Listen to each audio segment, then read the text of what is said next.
नमस्कार, मैं हूं प्रभु चावला और सच्ची बात में आज बारी है वरिष्ठ राजनेता और राज्यसभा के सदस्य अमर सिंह जी की।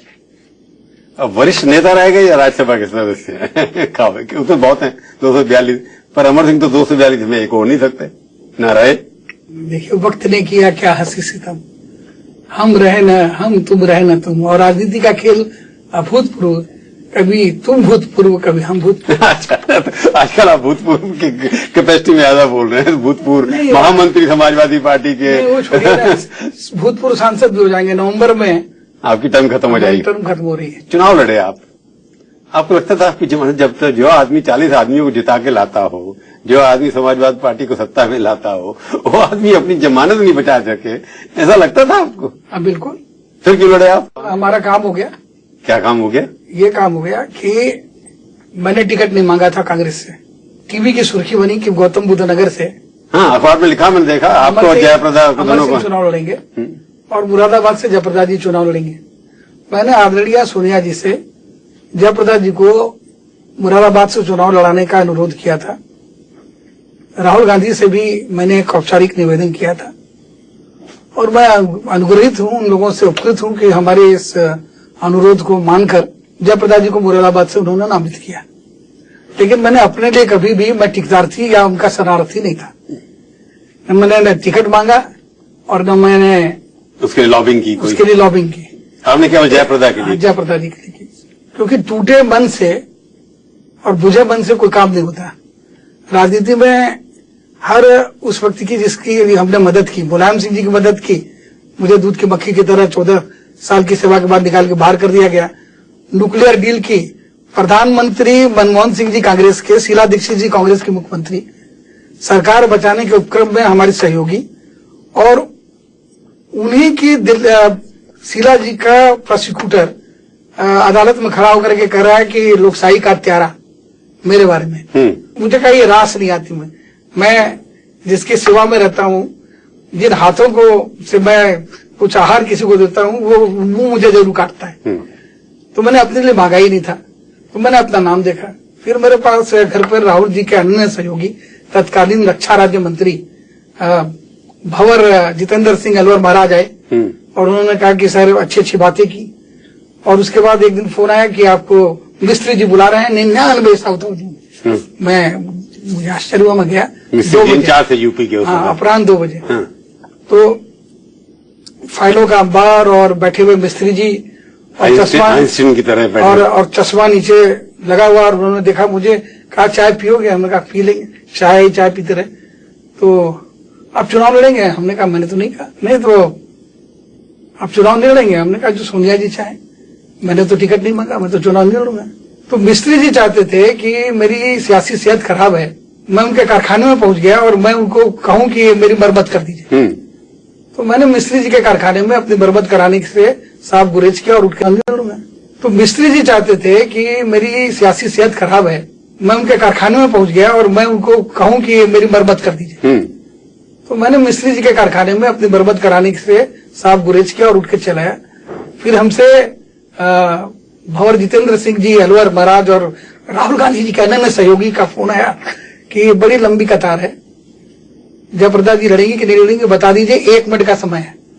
और जहां तक आपका प्रश्न है, आप विवादित हैं और चर्चित हैं, इसलिए हमारी पार्टी ने फैसला किया है कि आप निर्दलीय लड़िए और हम आपको समर्थन देंगे। हम लोग तुम्हारे हाथ का ही कोई अता पता नहीं है और हमें अगर हम निर्दलीय लड़ेंगे तो हमारे लिए ज्यादा अच्छा होगा। अगर हाथ का साथ नहीं होगा तो तुम्हारे हाथ का साथ देने के लिए वित्त मंत्री चिदम्बरम तैयार नहीं है, बड़े बड़े जो है योद्धा भाग रहे हैं, शमशीर जो है शमशीर छोड़ के भाग रहे हैं, और आप अब इतना बड़ा एहसान कर रहे हैं कि आप गौतम बुद्ध नगर से लड़िए और निर्दलीय लड़िए, हम आपका समर्थन देंगे। इस पर जयप्रदा जी ने भी मना कर दिया, 1 मिनट का समय था और मैंने भी हाथ जोड़ लिए। मैंने सोनिया जी को ये वचन दिया था कि समाजवादी पार्टी में जाने का प्रश्न नहीं उठता और भारतीय जनता पार्टी में मेरा डीएनए नहीं मिलता, वहां जाऊंगा नहीं। तो मैंने एक सहयोगी दल ढूंढा और वो अजीत सिंह के दल से इनका सामंजस्य था, उस दल से मैं जाकर के खड़ा हुआ ताकि मैं भंवर जितेंद्र सिंह और कांग्रेस के ऐसे तमाम लोग जो ये कहते हैं कि मैं विवादित हूं, चर्चित हूं, उन्हें बता सकूं कि और बड़े बड़े लोग जो है विवाद के घेरे में आएंगे।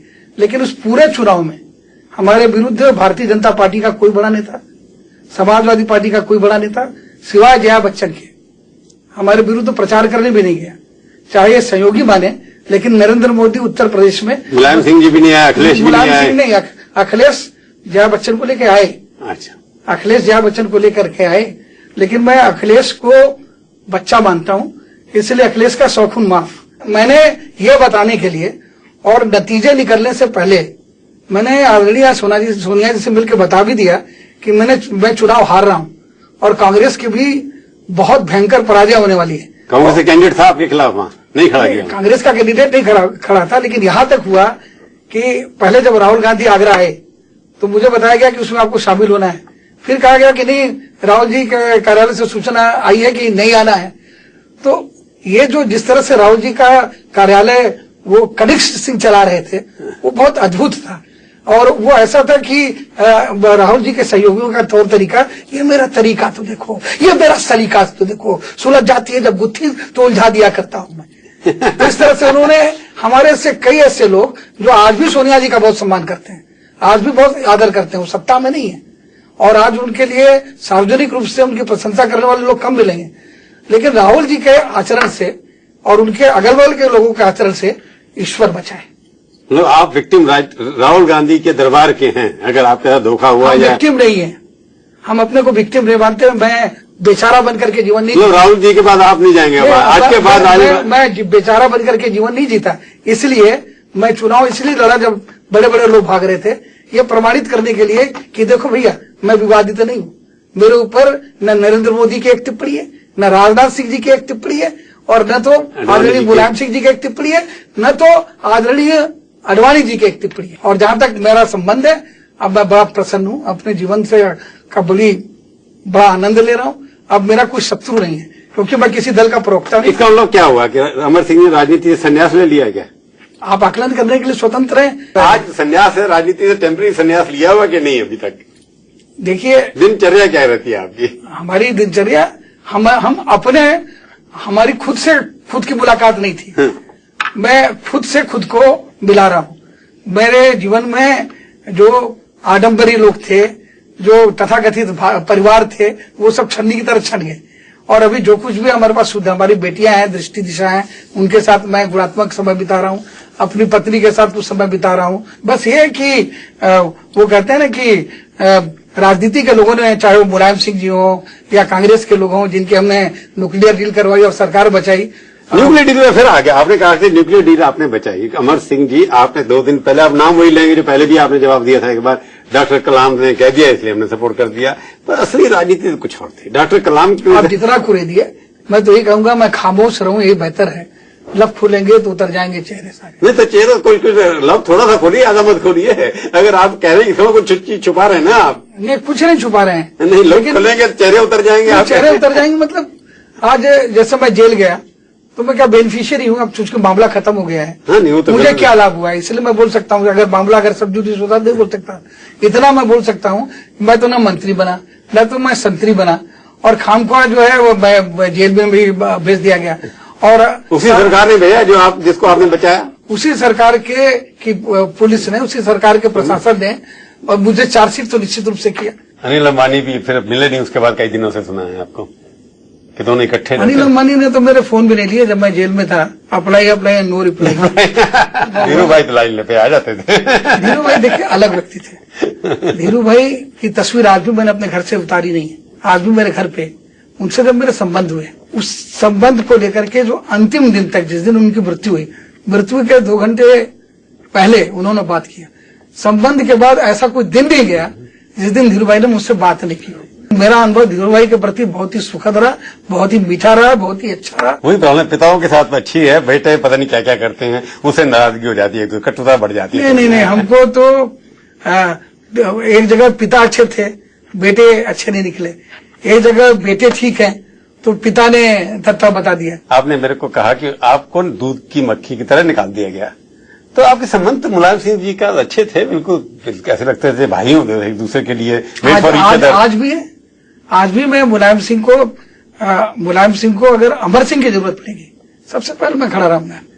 मुलायम सिंह को व्यक्तिगत राजनेता मुलायम सिंह की बात नहीं कर रहा हूं मैं, अपनी सेवा का समर्पण करने के लिए सेवा करने के तैयार हैं, हमसे बड़े हैं, लेकिन मुलायम सिंह के लिए नेता मुलायम सिंह नहीं, व्यक्ति मुलायम सिंह, व्यक्ति अमर सिंह की मदद करेंगे या मदद लेंगे एक दूसरे की? नहीं वो लेंगे, एक दूसरे की लेंगे, हम देंगे, वो बड़े हैं, वो भी आपके प्रति ऐसे ही बोलते हैं जैसे आप बोल रहे हैं। बहुत व्यक्ति खराब है ऐसा तो मैंने नहीं कहा, ये दुर्भाग्य है, ये प्रारब्ध है, ये नियति है कि वो कहीं हम कहीं। यहाँ पर इस भौतिकवादी युग में जैसे मेटेरियलिस्टिक केस करते हैं, what matters is your relevance, your utility. आप समझ गया, यूटिलिटी की जो बात कर रहे हैं, आपको लगता है कि लोगों ने धोखा इसलिए आपको दिया क्योंकि आपकी यूटिलिटी खत्म हो गई थी? इसका जवाब देना एक ब्रेक के बाद।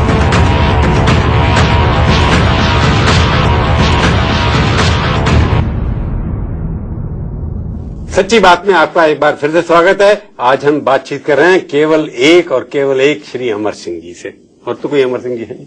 आपने कहा यूटिलिटी कि यूटिलिटी के हिसाब से आपको लगा कि लोग जितने डंप करते चले जा रहे हैं, आपको जो आपने कहा करते चले नहीं जा रहे, सबने कर दिया है। जब आप बीमार रहे, सिंगापुर में आए, उसके बाद से आज तक आपने जिंदगी में क्या लेसन सीखा? कि सबसे खतरनाक इस प्लेनेट में अगर कोई है तो वो आदमी है, उससे बच के रहो, क्योंकि यहाँ भाई भाई को संपत्ति के लिए बड़े उदाहरण है। देश का सबसे बड़ा दोगी परिवार देख लीजिए, यहाँ पर एक घर के दो भाई राहुल और वरुण को देख लीजिए, एक घर की दो बहुएं सोनिया जी और मेनका जी को देख लीजिए, माँ बेटा राजमाता सिंधिया और माधवराव जी को देख लीजिए।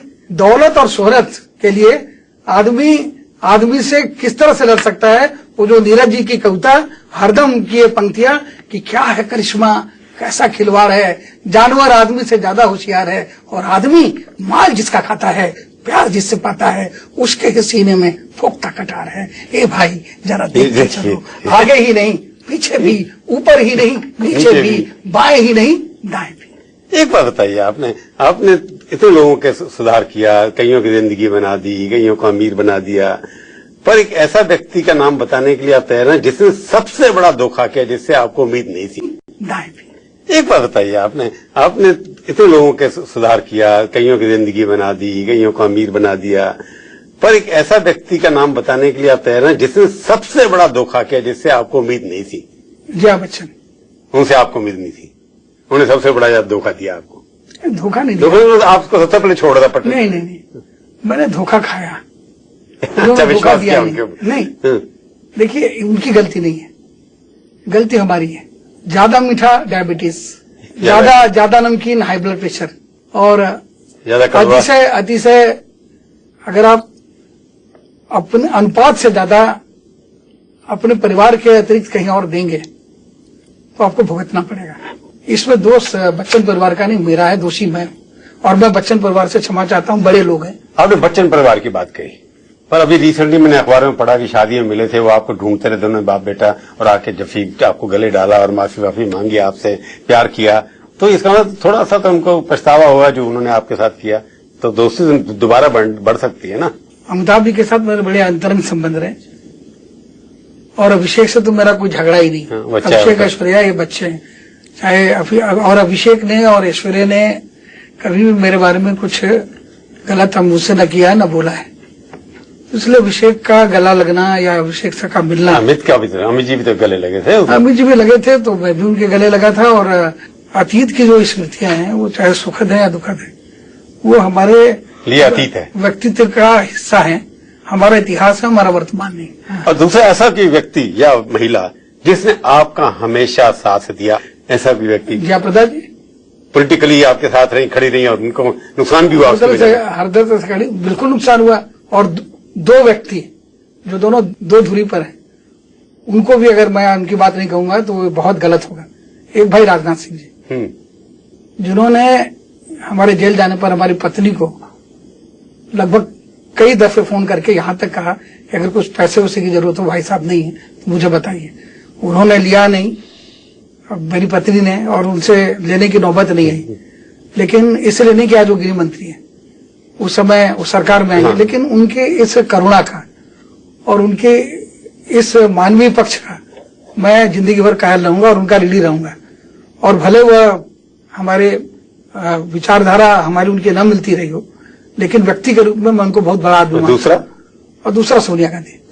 अच्छा, जितनी सहानुभूति और करुणा उन्होंने दिखाई हमारे परिवार के प्रति, हमारी पत्नी के प्रति, हमारे बच्चों के प्रति, वो बहुत बड़ा संबल रहा। कुछ चाहे उनकी सरकार ने, उनके सरकार के गृह मंत्री चिदम्बरम ने कुछ किया और उनके कानून मंत्री हमारे आज के दिन बहुत मित्र हो गए, सलमान खुर्शीद। जब हमारी पत्नी गई तो कहा कि पीछे के दरवाजे से आना, सामने के दरवाजे से आना मत, कहीं कोई देख न ले। तो हमारी पत्नी तो अपराध नहीं किया था उन्होंने, लेकिन मैं सलमान साहब के लिए भी मेरे मन में कोई कटता नहीं है, ये उनका डीएनए है। ठीक है, वो तो कांग्रेस पार्टी में आप चीज थे, पर जब सोनिया जी आपके साथ थी तो कांग्रेस पार्टी आपके दरवाजे के ऊपर खड़ी होनी चाहिए थी सारी की सारी। देखिए ऐसा नहीं है, मुझे इस बात का पूरा अनुभव है कि अब आप कहेंगे मुलायम सिंह कहते हैं मैं आपके साथ था, लेकिन छोटी सी पार्टी समाजवादी पार्टी और परिवार की पार्टी हरदम सबको कहते हैं मैं तो अमर सिंह जी को निकाला ही नहीं, मैं तो उनके साथ था, क्या करूं, पार्टी विरोध में हो गई। तो सोनिया जी भी कह सकती हैं कि मैं तो अमर सिंह जी के व्यक्तिगत रूप से उनकी सहानुभूति हमारे प्रति रही हो, राजनीतिक रूप से चाहे नहीं रही। और वो राजनाथ सिंह जी, उनसे हमारा कौन सा राजनीति का लेन देन है।